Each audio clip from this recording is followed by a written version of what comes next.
Hello everyone, welcome back to my YouTube channel.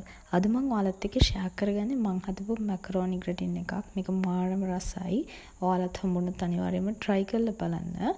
හරි මේකේ තියෙනවා මැකරෝනි පැකට් එකක් තියෙනවා. ඒ වගේම මේකට පාවිච්චි කරන මික්සර් එකක් වෙනම තියෙනවා.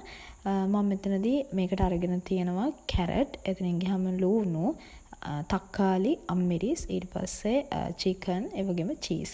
හරි අපි දැන් බලමු මේක හදාගන්නේ කොහොමද කියලා. මුලින්ම සෝස් පෑන් එකක් වල ලිපේ තියලා ඒකට පොල් තෙල් ටිකක් දාගන්න. මෙතනදී මතක තියාගන්න පොල් තෙල් ටික එකතු කරගන්න ඕනි. අපි අර චිකන් ටිකයි ලුණු ඊට පස්සේ තක්කාලි අම්මිරිස් සහ කැරට් මෙන්න මේ ටික ෆ්‍රයි කරගන්න තමයි අපි මෙතනදී පොල් තෙල් දාගන්න. නිසා වල පොල් තෙල් එකතු කරනකොට ඇති ප්‍රමාණයම එකතු කරගන්න.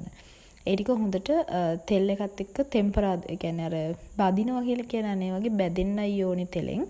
එහෙම කියලා ගොඩාක් තෙල් එකතු කරගන්නත් එපා. මොකද ඒතකොට මේකේ තියෙන නියම රස නැති වෙන නිසා.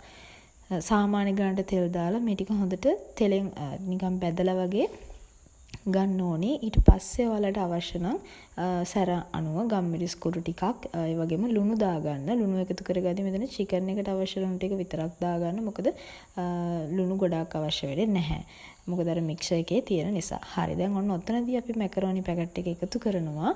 ඊට පස්සේ අපි අර මික්සර් එක මේකටම එකතු කරගන්නවා.